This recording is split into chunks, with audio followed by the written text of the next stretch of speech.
안녕하십니까? 저희 생애빛에서 개최하는 성경 연구 시리즈 요한계시록 세미나에 오신 여러분들을 다시 한번 진심으로 환영합니다. 우리는 지금 성경의 결론인 계시록을 공부하는 중에 있습니다. 이 연구가 여러분들을 예수 그리스도께 더욱더 가까이 나아가도록 도와주게 되기를 간절하게 기도합니다.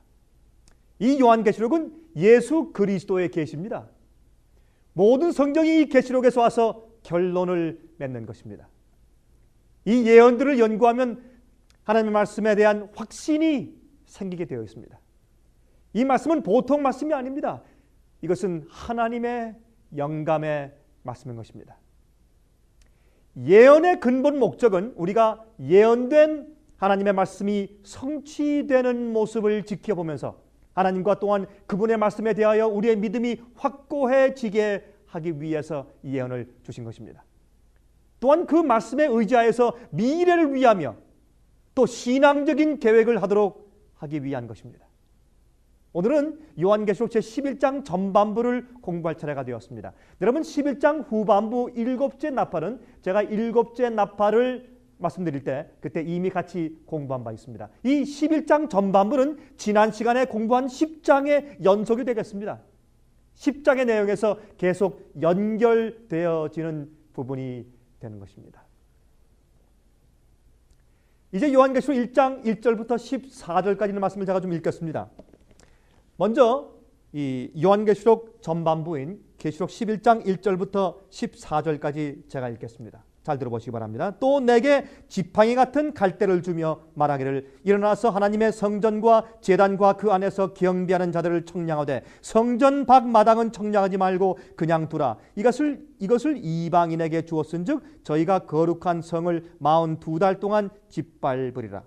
내가 나의 두 증인에게 권세를 주리니 저희가 굵은 베옷을 입고 1260일을 예언하리라. 이는 이 땅에 주 앞에 섰는 두 감람나무와 두 촛대니 만일 누구든지 저희를 해하고자 한즉 저희 입에서 불이 나서 그 원수를 소멸할지니 누구든지 해하려 하면 반드시 이와 같이 죽임을 당하리라. 저희가 권세를 가지고 하늘을 닫아 그 예언을 하는 날 동안 비 오지 못하게 하고 또 권세를 가지고 물을 변하여 피 되게 하고 아무 때든지 원하는 대로 여러 가지 재앙으로 땅을 치리로다.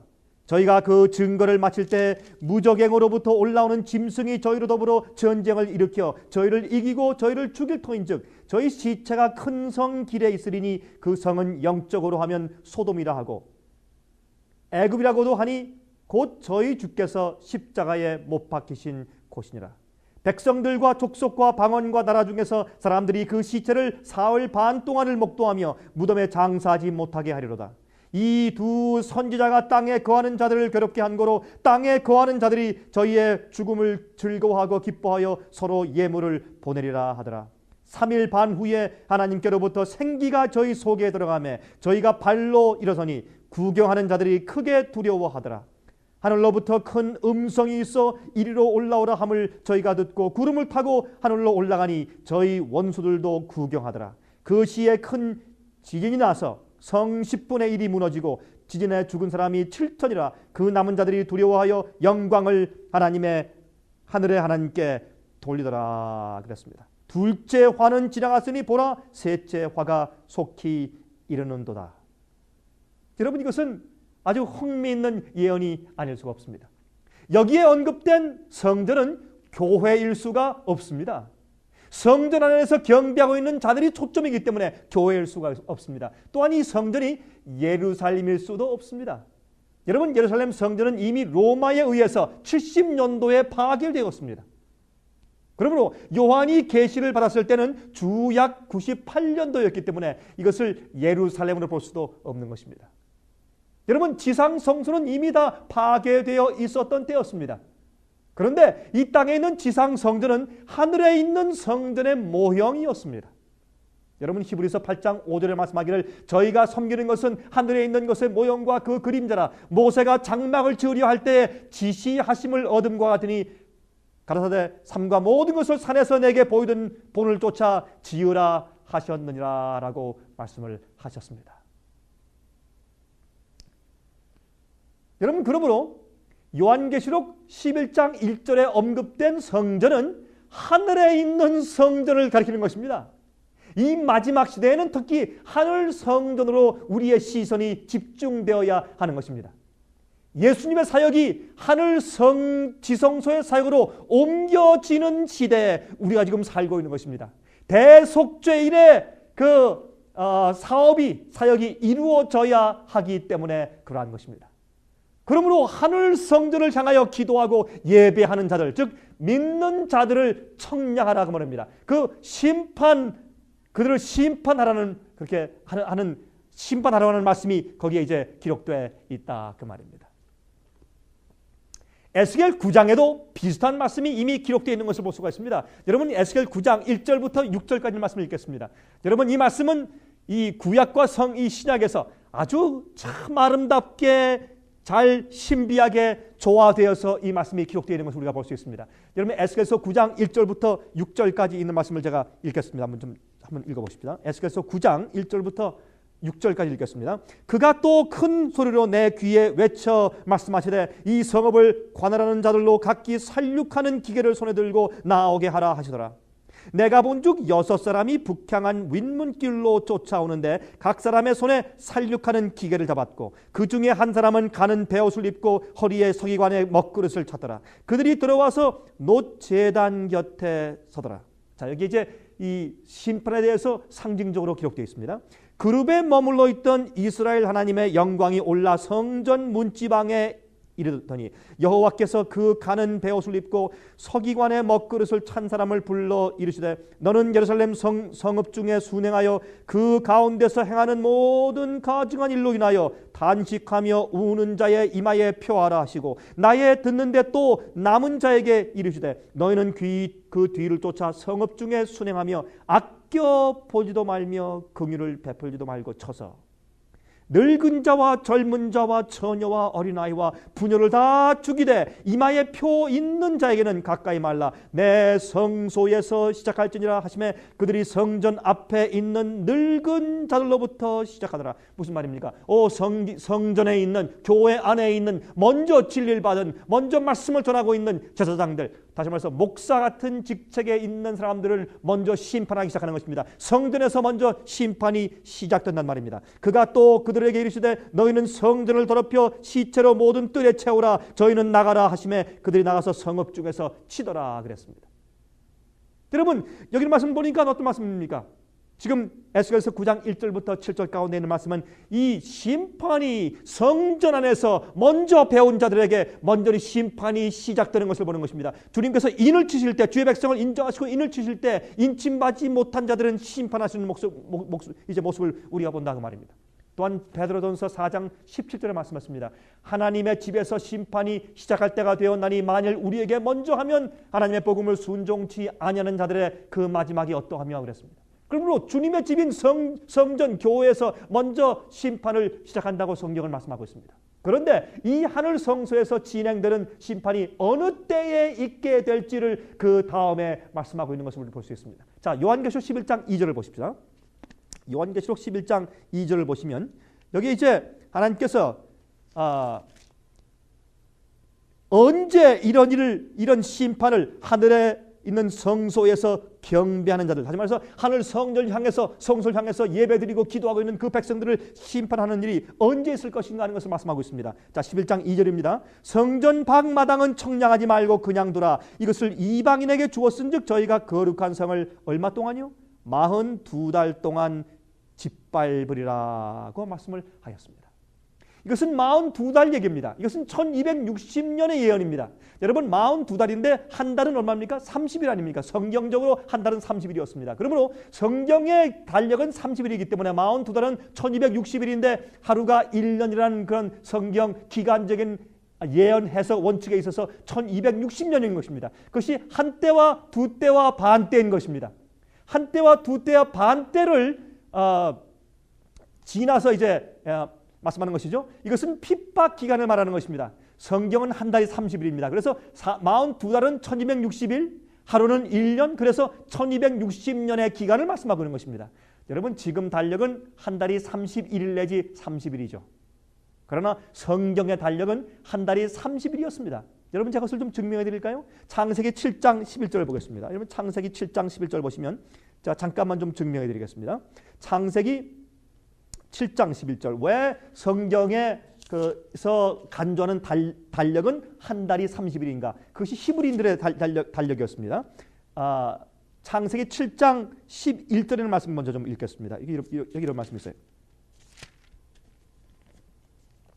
노아 600세 되던 때 2월 곧 그달 17일이라 그날에 큰 기품의 샘들이 터지며 하늘의 창들이 열려 그랬습니다. 여기 보니까 언제요? 노아가 600세 되던 때 2월 17일 날 홍수가 시작되었다 그랬습니다. 그런데 8장 3절과 4절을 보면 이런 말씀이 있어요.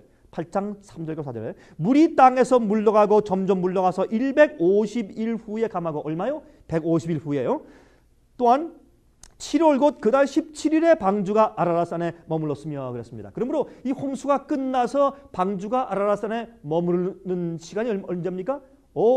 그 같은 해 7월 17일이었습니다. 그러면 2월 17일 날 시작되어서 7월 17일 날 끝났습니까? 몇 달이었습니까? 5개월이죠? 그런데 여기 보니까 아까 그 7장 24절에 물이 150일 동안 상일했다고 그랬습니다.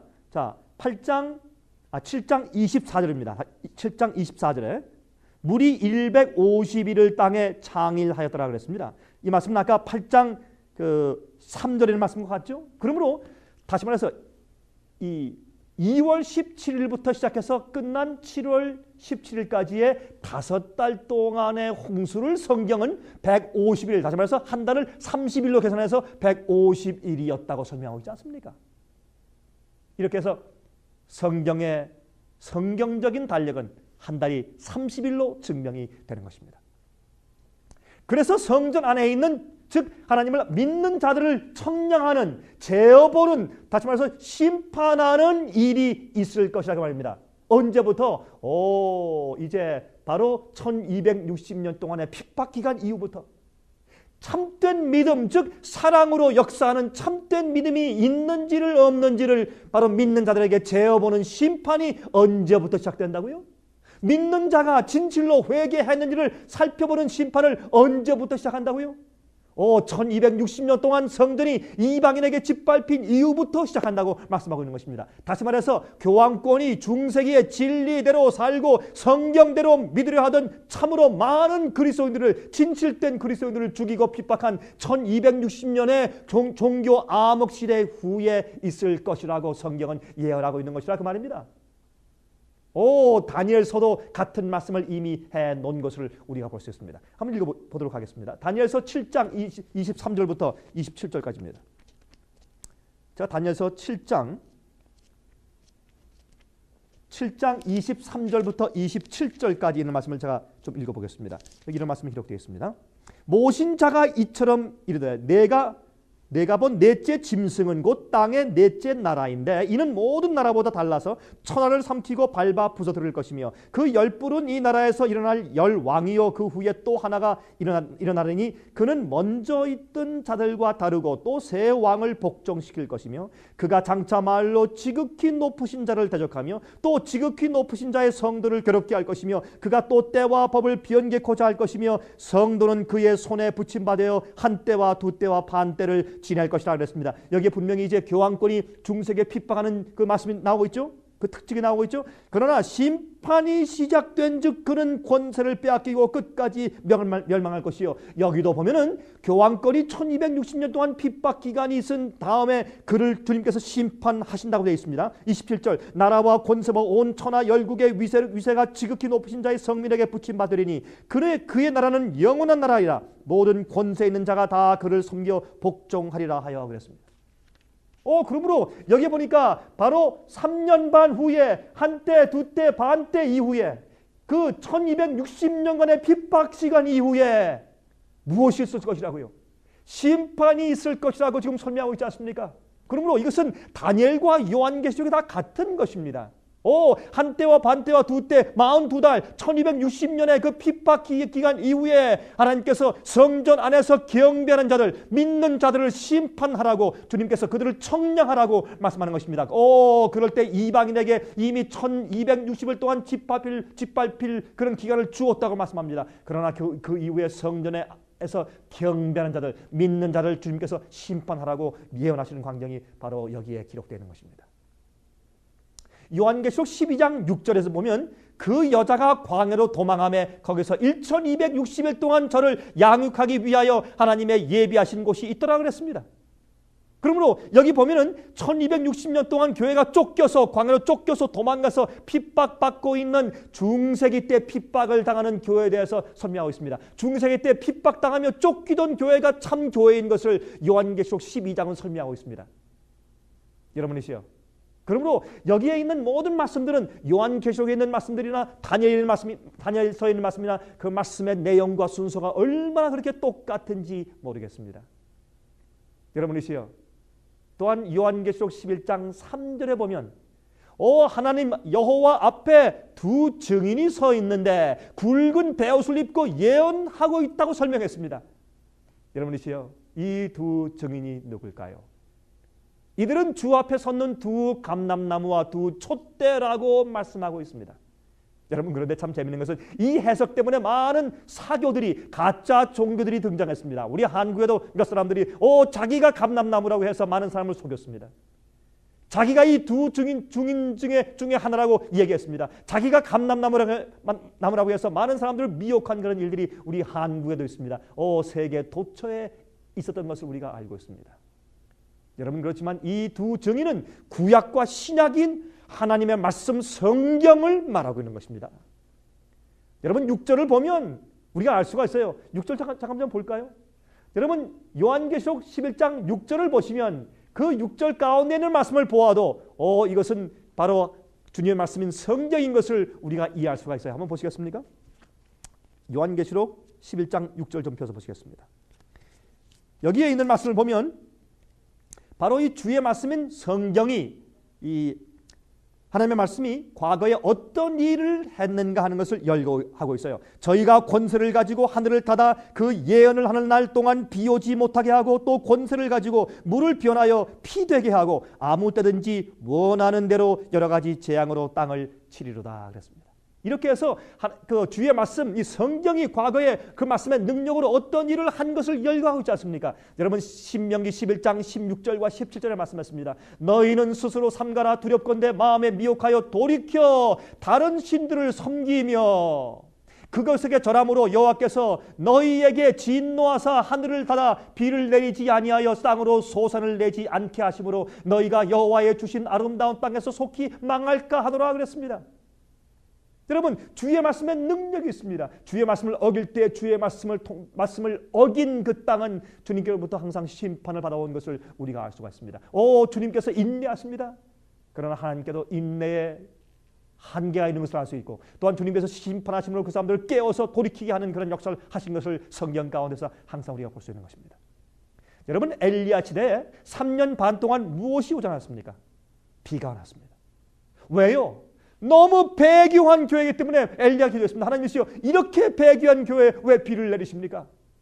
그렇게 해서 하나님께서 엘리야의 기도를 들으시고 거기에 3년 반 동안 비를 오게 하지 않았습니다. 그 3년 반은 교회가 타락해서 영적인 성령의 비가 없는 그런 기근의 때를 이미 상징해 놓았습니다. 여러분, 신약 시대에 있었던, 특별히 요한계시록에 있는 그런 모든 상징적인 예언은 구약 시대에 있는 진짜 이스라엘 백성의 역사를 상징적으로 가져다가 영적으로 적용하는 경험들이 많이 있는 것을 볼 수 있습니다. 하나님께서 왜 하필이면 3년 반입니까? 왜? 그것은 여러분, 엘리야 시대에 3년 반 동안 비가 오지 않는 사건이 있었기 때문에 그것을 통해서 하나님께서 영적으로 재적용시켜서 기간적인 예언을 주신 것입니다. 여러분, 중세기 때는 그 3년 반이 예언적 기간이 되어서 하루를 1년으로 환산하여서 1260년 동안 교회에 성령의 비가 내리지 않고 있었습니다. 영적으로 기근이 있었지 않습니까? 이것이 중세기의 암흑시대가 아닙니까, 여러분? 얼마나 성경 말씀은 정확한지 모르겠습니다.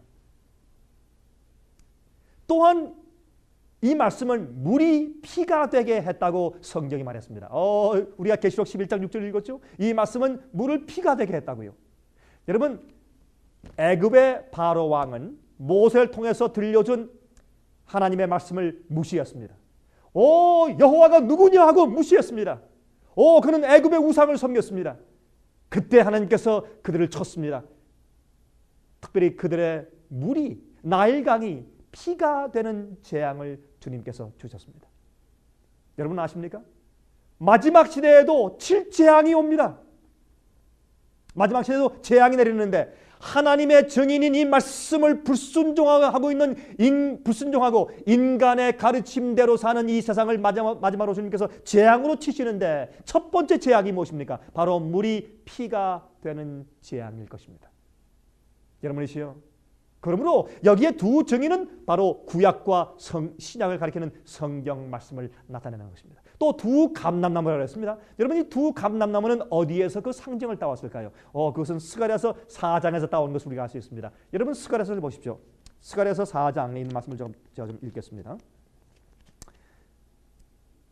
스가랴서 4장을 보시면 1절부터 6절까지 있는 말씀을 제가 먼저 읽겠습니다. 내게 말하던 천사가 다시 와서 나를 깨우니 마치 자는 사람이 깨우임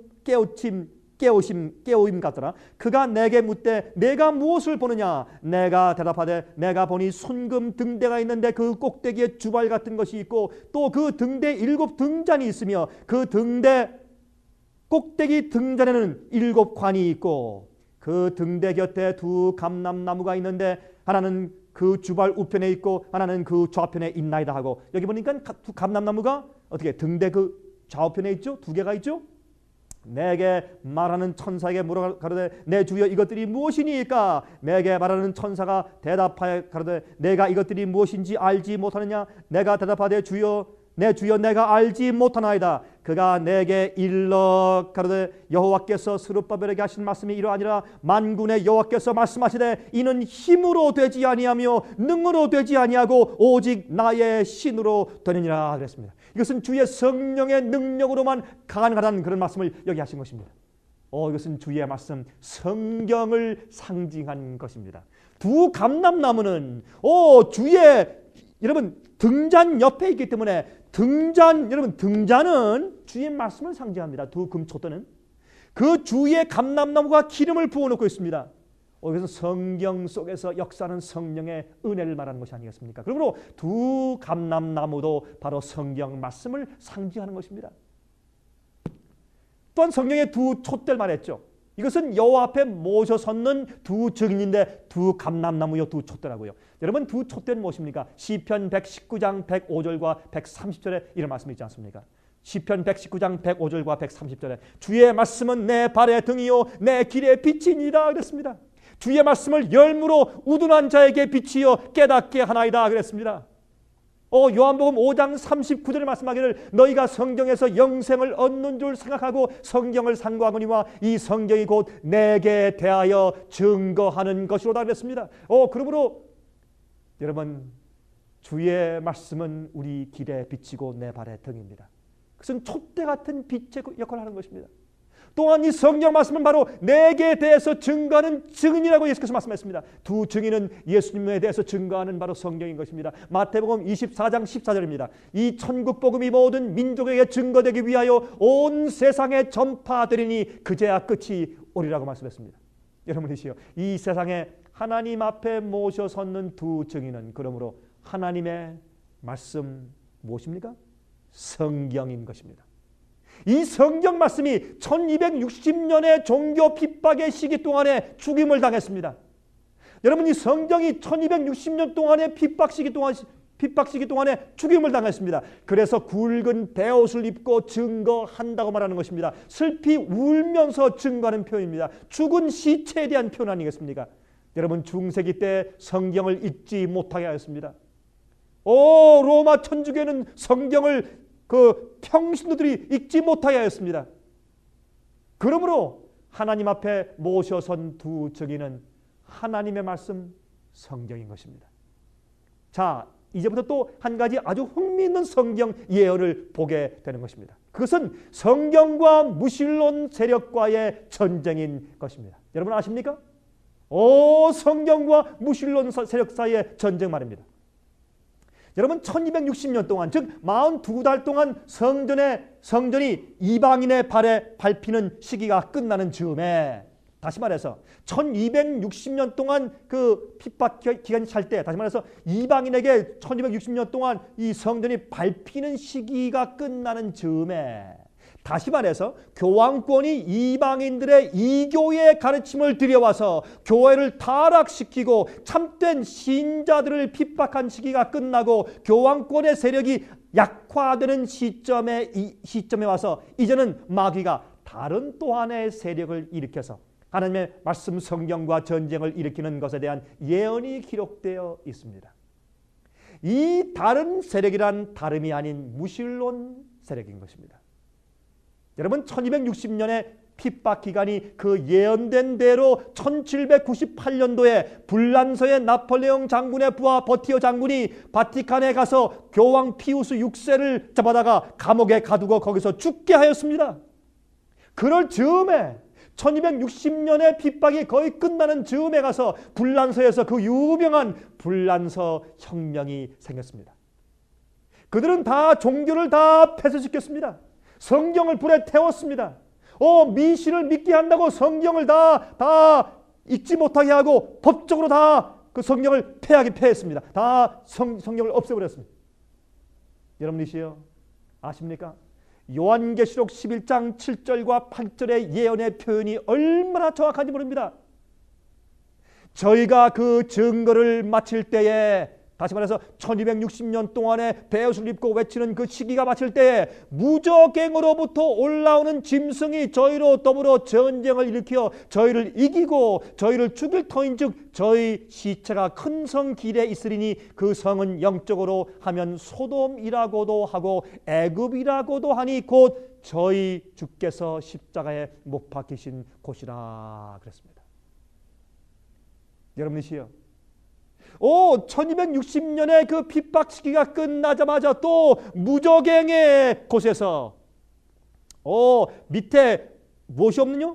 바닥이 없는 그런 깊은 구렁에서 또 한 짐승이 올라오는데 이 짐승이 주의 말씀 성경과 싸워서 크게 전쟁하는 모습을 우리가 볼 수 있게 되는 것입니다. 이것이 바로 11장에 있는 그 예언인 것입니다. 여러분 무적행은 진리의 근거가 없다는 뜻입니다. 밑바닥이 없는 곳이라는 뜻입니다. 그러므로 1793년도에 불란서는 성경을 없이 하고 한 여인을 흰옷을 입혀서 이성의 신이라고 부르면서 가마에 태워가지고 파리 온 시내를 돌면서 축제를 벌였습니다. 그들은 소돔과 고모라처럼 타락하였습니다. 종교의 핍박에 지쳐서 이는 정반대로 그들이 돌아가 버렸습니다. 종교 자체를 없애버리려고 그들은 애썼습니다. 그리고 성경을 다 갖다가 불태워버렸습니다. 그것은 애굽과 같은 곳이 되었다 그 말입니다. 여러분 바로 왕이 이 하나님의 말씀을 대항하여서 싸우고 하늘의 하나님을 무시한 것처럼 그들도 그렇게 하였습니다. 3일 반 동안 그래서 성경이 죽어서 지내게 되었습니다. 무덤에 장사 지낸 바 되었다 그 말입니다. 얼마 동안요? 3일 반 동안. 그때 땅에 거하는 자들이 즐거워서 서로 축제 분위기였다는 것입니다. 심판의 기준, 도덕의 기준, 진리의 기준이 사라져버렸기 때문에 그들은 좋아했습니다. 그들을 견제하는 도덕과 진리의 원칙을 죽이고 그들은 축제를 베풀었습니다. 그것이 자유인 것으로 착각했습니다. 그들은 큰 방종 가운데 있었습니다.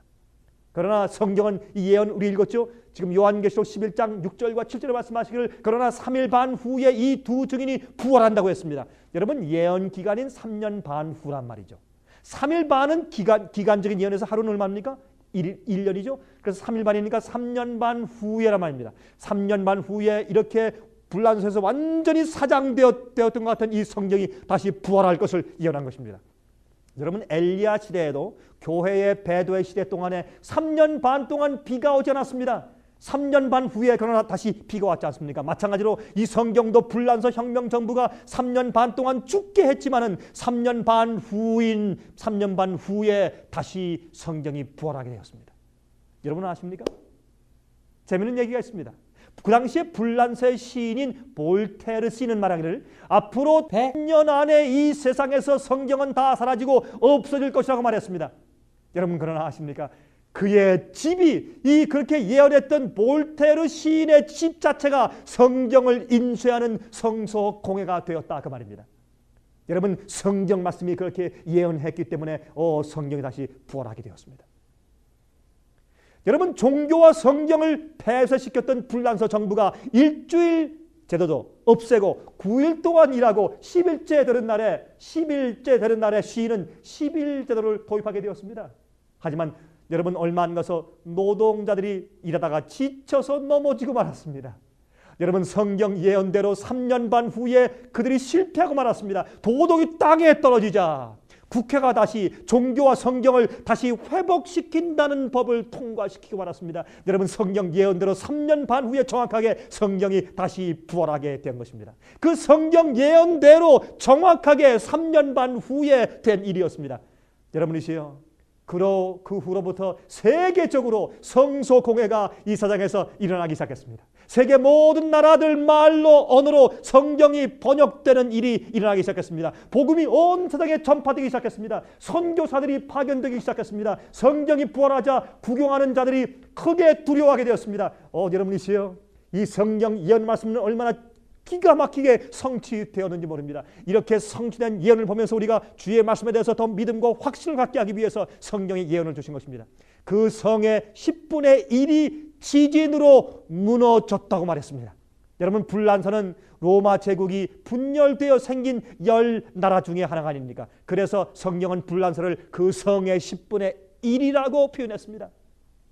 여러분 사회 도덕의 타락, 범죄의 급증으로 마치 지진으로 파괴되는 것처럼 불란서 혁명 전부가 도산하게 되었습니다.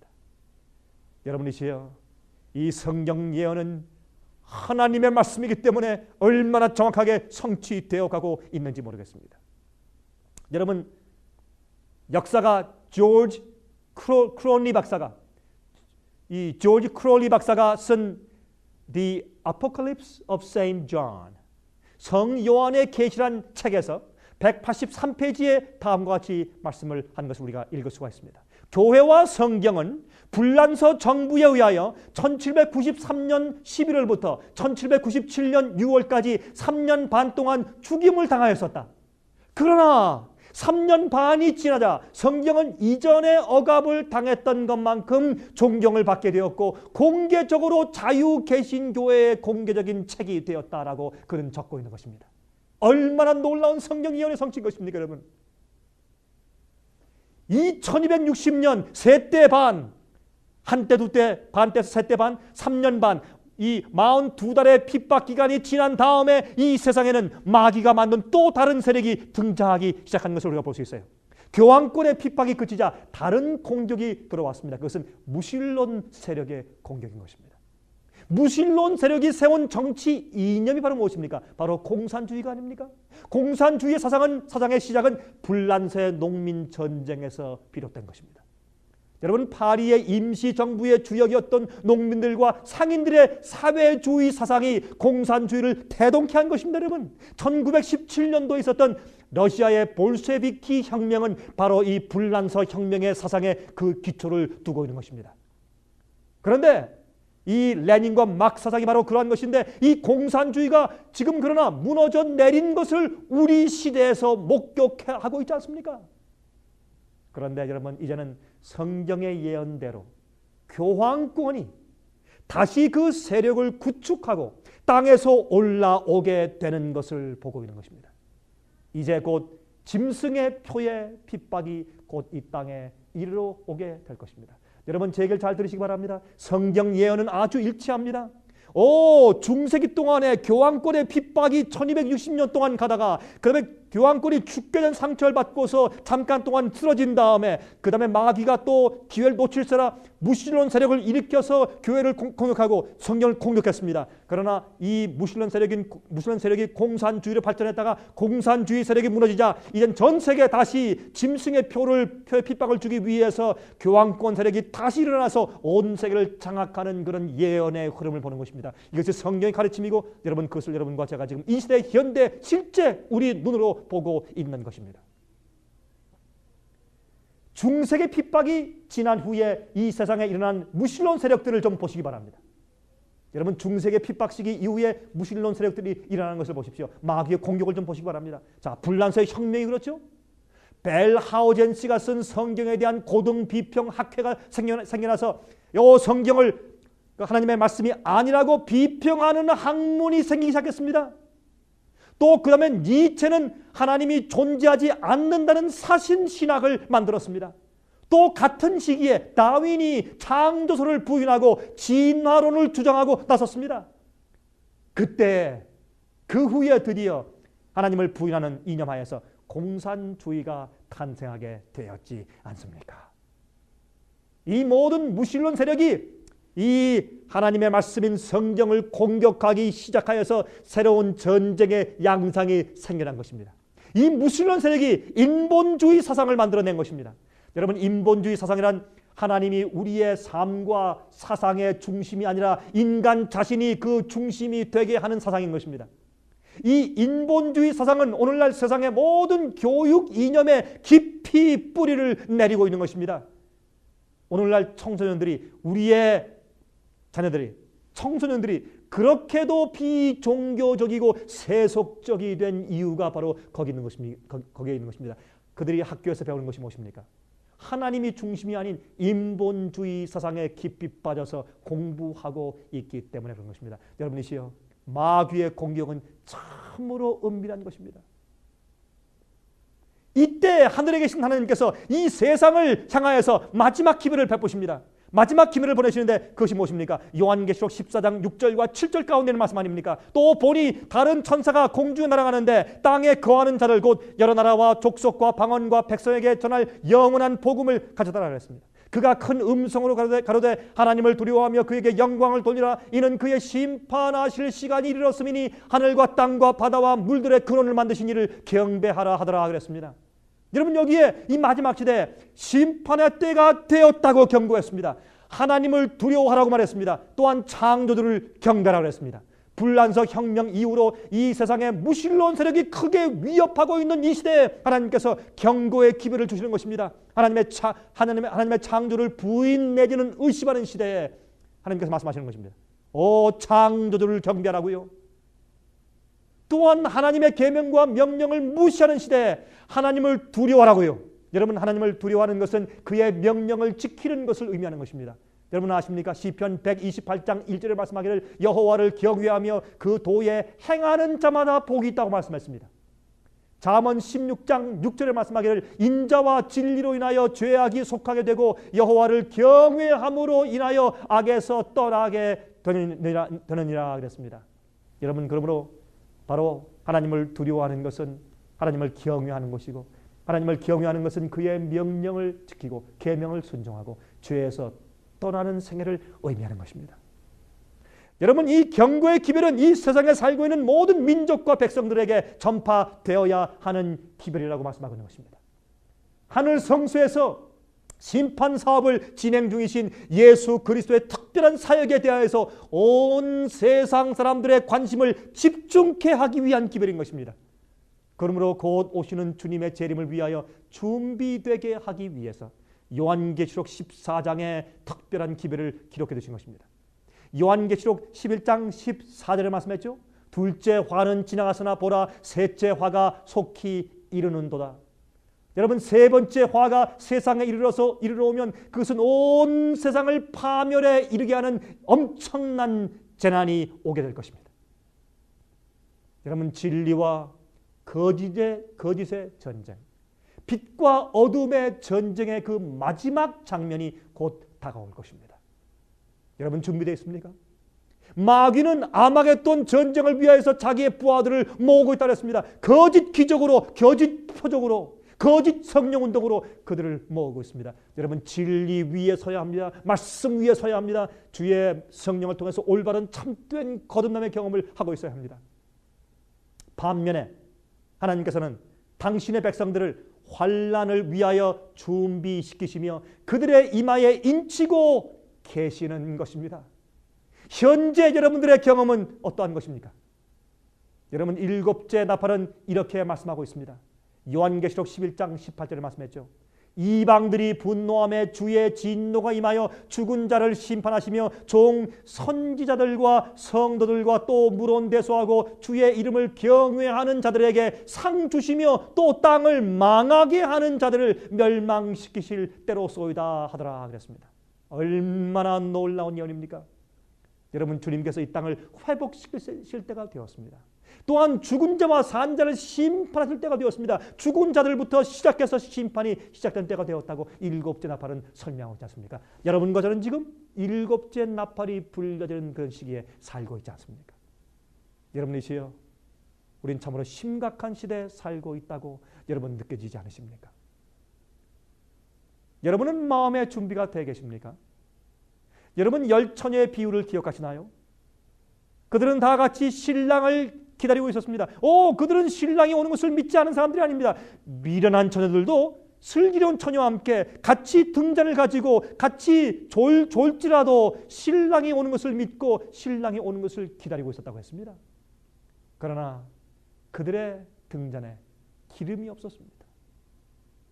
성령의 은혜가 없었단 말입니다. 등잔은 똑같이 등불은 들고 있었는데 다른 그 허리에 차고 있는 기름 그릇에 기름이 없었단 말입니다. 이 마지막 시대 라오디게아 교회의 특징과 같지 않습니까, 여러분? 여러분 속에, 여러분 등잔에 주의 말씀을 이해할 때 말씀을 이해케 하는 성령의 은혜가 여러분 속에 있습니까? 여러분은 등잔 속에 성령의 은혜가 있습니까? 여러분은 기름을 가지고 있습니까? 여러분 참으로 거듭나 있습니까? 말씀을 이해하십니까? 여러분, 라오디게아 교회의 특징은 무엇입니까? 예수님께서 그 안에 계시지 않는 교회가 아닙니까? 예수님의 부재 상태 아닙니까? 문 밖에서 문을 두드리고 계시는 그런 문제가 바로 이 마지막 시대 일곱 번째 교회인 라오디게아 교회가 아닙니까? 여러분과 제가 속해 있는 이 교회가 아닙니까? 이 마지막 시대 교회는 커지고 교회는 부하지만은 문제가 그 속에 그들의 모든 하는 일들 가운데, 그들의 프로그램 가운데, 그들의 말씀과 가르침 가운데 예수가 없다는 것입니다. 예수의 부재 상태. 여러분이시여, 문제는 예수가 없는 교회가 현대 이 교회들이 아닙니까? 유명한 화가 조지 헌트 씨의 예수께서 등불을 들고 오두막집에 문을 두드리고 있는 그런 그림이 있습니다. 그 그림의 제목을 이 화가는 세상의 빛이라고 불렀습니다. The light of the world. 왜 그럴까요? 마치 그 그림과 그 제목은 맞지 않는 것처럼 들리지만은 그러나 얼마나 그 제목을 잘 붙였는지 모릅니다. 그 사람이 문을 열고 예수님을 받아들이기만 한다면, 모시기만 한다면 그 마음속에 영광의 빛이 있게 되지 않을 것입니까?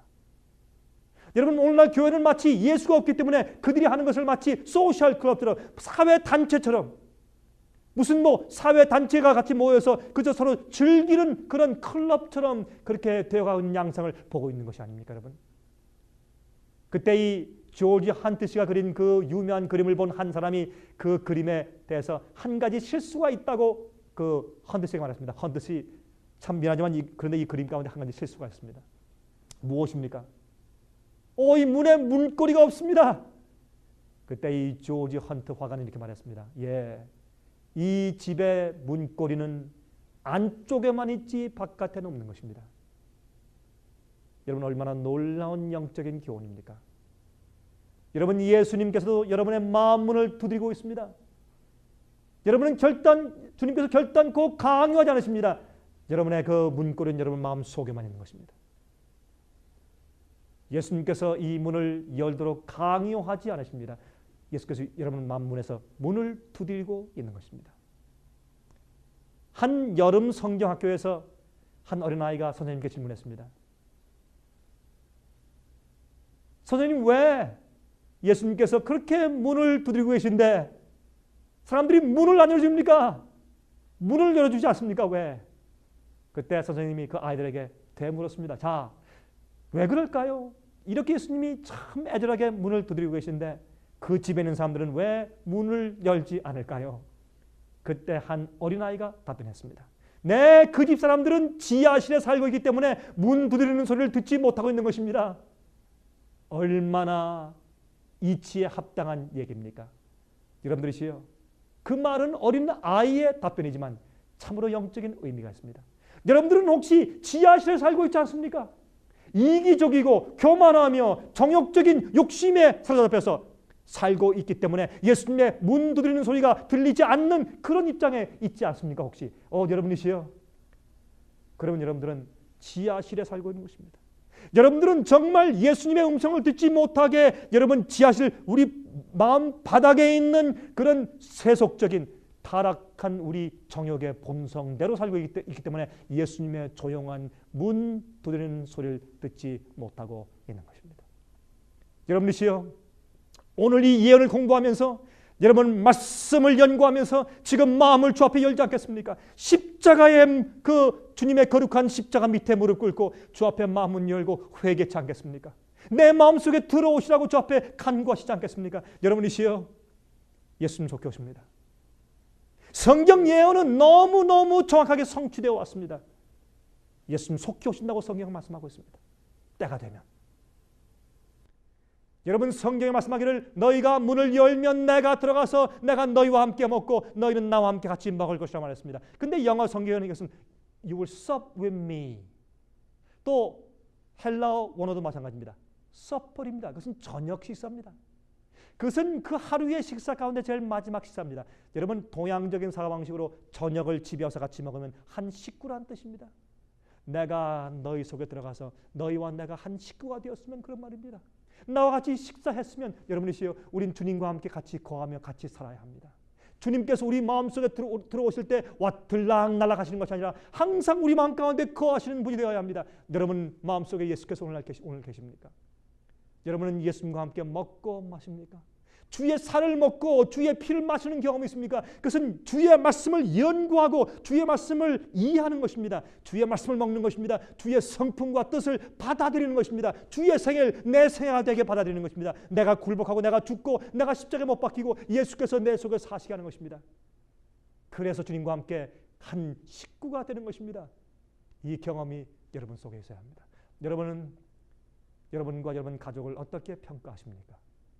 이제 곧 심판이 시작될 것입니다. 주님께서 하늘 지성소에서 모든 사람들의 기록적을 펴시고 그들의 믿음이 참된 믿음인지 주님께서 분류하시면서 심판하고 있습니다. 여러분 기억하십시오. 이 엄숙한 때에 여러분 성경의 예언대로 1260년의 핍박 기간이 끝난 다음에 무신론 세력 불란서 혁명이 성경을 죽이고 3년 반 후에 성경이 다시 부활한 경험이 있은 다음에 공산주의가 또 들어왔고, 그러나 공산주의가 내려가면서 다시 교황권의 세력이 올라오는 성경의 예언의 모습을 보면서 여러분 깨지 않으시겠습니까? 이제 곧 예수께서 오시는 것입니다. 여러분 이 중요한 요한계시록의 예언의 이해가 여러분을 믿음에 큰 힘을 주고 활력을 주고 다시 깨어서 주님께 굴복하게 만들기를 제가 기도하는 것입니다. 제가 다음 시간 다시 뵙겠습니다. 안녕히 계십시오.